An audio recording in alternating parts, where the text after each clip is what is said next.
Welcome to the Curator's Corner, a Museum Monday on the first week of the virtual pilgrimage. I am Sarah Bone, a park ranger at Manzanar National Historic Site. I am also a collateral duty museum assistant. In the National Park Service, one of the ways we preserve America's stories is to preserve the items that represent them. We are grateful that many people have chosen to donate their family items to Manzanar to preserve them, to honor the past, and to educate present and future generations. This week's theme is Immigration and Arrival Histories. I'm going to share an item donated by the Yamada family in 2006. This may seem like a simple basket. In and of itself, it may not be worth very much, but the story it tells is priceless. It tells a story of fear and courage, of holding on to a part of you when so many things that mean so much to you must be left behind. Tamizo Yamada was born on June 12, 1885 in Kanagawa-ken, Japan.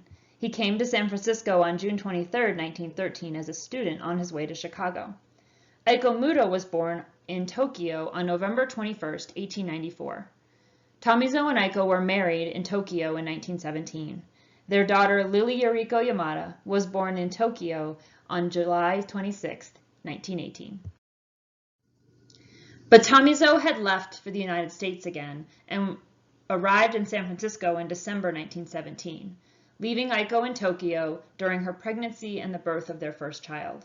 She then ventured across the Pacific with her 2-year-old daughter in 1920. As she packed for the unknown to join her husband in the United States, she took out this wicker basket and placed her silk wedding kimono inside. She bundled up her daughter and held this basket as she walked onto the Siberia Maru in special third class on October 24, 1920. Aiko and Lily Yuriko Yamada arrived in the United States on November 9, 1920. We don't know very much about their journey. Was Aiko homesick? Did she and her child get seasick? How did Aiko comfort her little daughter? Was Tamizo at the dock to meet their new daughter for the first time? By 1930, the Yamada family had grown and Tamizo was a gardener in West Los Angeles. By 1940, the family was 6 children strong, and Tamizo owned his own nursery on Granville Avenue. Then, everything changed.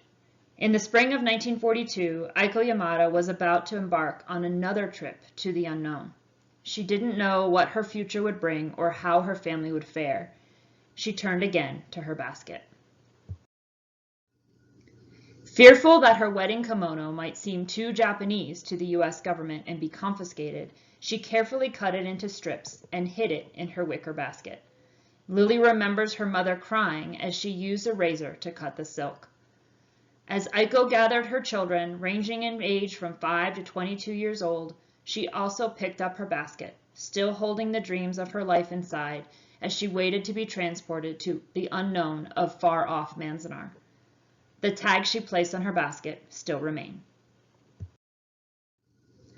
The Yamada family were assigned Block 24, Barrack 8, Apartment 3. Young Cherry Ueda Yamada remembers that this was the last time their large family would live together. Lily and her siblings found jobs and education in the Midwest. Cherry and her younger brother Michio headed back to Los Angeles at the end of the war with their parents. Again, Aiko carried her basket and her kimono silk on a journey to the unknown. Tamizo never got his nursery back. He passed away in 1952. Aiko and Lily, however, lived to see the passage of the Immigration and Nationality Act of 1952. Lily Yuriko Yamada, just 2 years old when she ventured across the ocean with her mother, naturalized as a U.S. citizen in 1953. Aiko Muto Yamada, who carried that little girl and her wedding kimono with her on her immigration journey, naturalized in 1954. This may seem like a simple basket.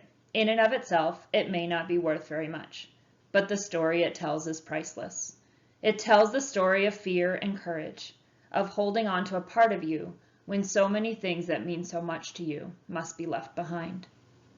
In 2018, just before her 100th birthday, Lily Yuriko Yamada came to Manzanar to visit her basket one more time. It certainly means something special to her. Thank you for joining us for this week's Curator's Corner.